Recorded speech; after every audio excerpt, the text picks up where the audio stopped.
This is Masterpiece Movie Starscream, and contrary to popular belief, he's not a nightmare to transform. What's up, Action Masters?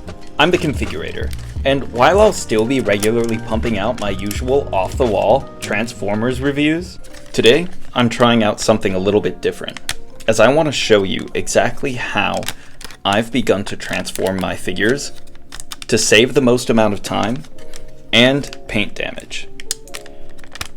I've done so by leveraging a couple techniques and abilities that I've gained over my tenure transforming these figures. One of which we can see here, as I utilize a separate finger for each panel and fold them up simultaneously. You'll see that this rubber bit, because it's rubber, has a little bit of a different friction coefficient and opens up to the exact position that's accurate to Starscream's robot mode in the film. Little clever details like this are why I love these figures. We can then fold these panels down and pull this one up, scrunching these together and then wiggling this out, which will untab these thrusters from his feet. Turning him around, this landing gear can fold up, and then we'll want to split his legs, which allows them to flop down. Now, they can be ratcheted out 3 detents each. Doing this makes way for his arms to slide out, his forearms to rotate down through this little gap that we've exposed, and we can do the same on this side. Now we have enough room to double hinge this entire leg assembly up and peg it in place right away, alleviating any parts flopping around. It can be a little tough to get the correct amount of force to tab this in, but just keep working at it and it'll eventually go.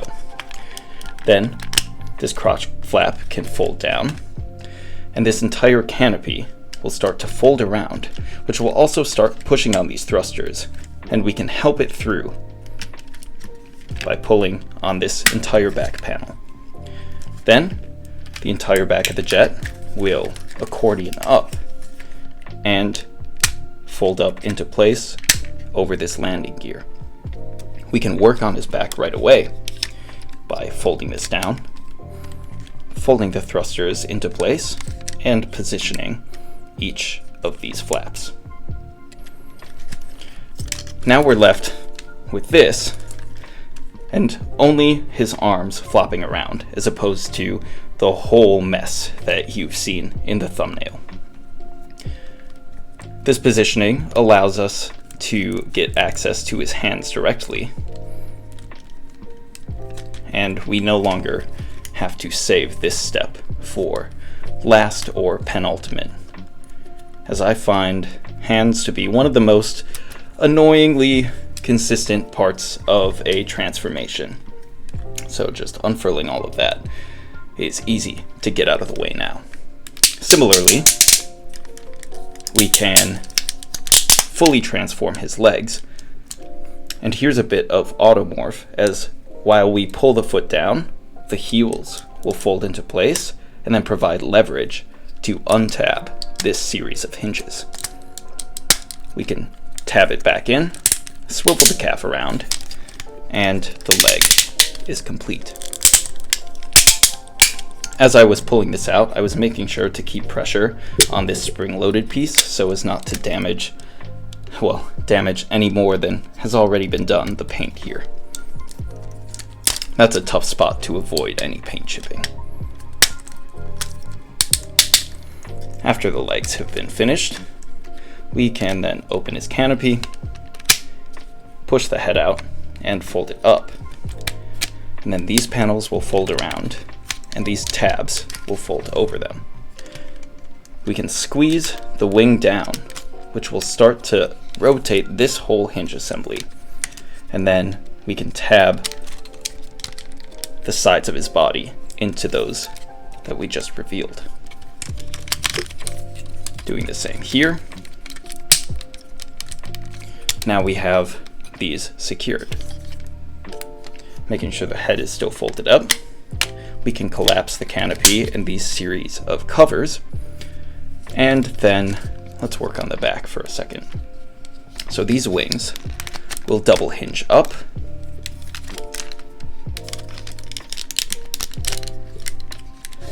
And these little locking tabs will secure his entire back. Just tidying everything up back here. It's looking good. Then the arms can be untabbed. We can squeeze this together and it'll ratchet one click up, which makes way for this panel to not cause any paint chipping here as we slide it past the arm. This will fold around, flatten out, and we can get this little rail mechanism out. Collapsing all of this and sliding that tab into here just behind his head, now we have one half of his body complete. The arm can be folded around and positioned. Doing the same on this side, we want to ensure that this little tab on the arm is feeding through this slot right over the pin. Just like that.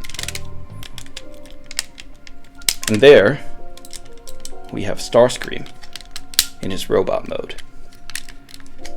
Pretty quickly done, and without really any parts flopping around. And here's a speedrun demonstrating how practicing these steps can make you the master of your own Transformers collection. Starscream here is really all about order of operations. While you can do his arms and legs and a couple other steps in really any order that you want, his body has a certain cadence that you should be following in order to transform him the fastest and most intuitive way possible. I always like to judge what makes a transformation intuitive by how many times I'm moving the same hinges over and over again. What I've tried to do here is ensure that you're only moving every hinge once and fully from its robot position to its vehicle mode location. Apart from that, I've tried to engineer every movement you're seeing in front of you in order to maintain paint integrity and joint stability over time. One last thing I'll mention is that there's a spring-loaded panel on the shoulder that needs to be pushed in as you're compressing his collarbone into his bicep. And with all of that in mind, please enjoy the rest of the speedrun.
And at 3 minutes and 9 seconds, here we have Starscream back in his jet mode.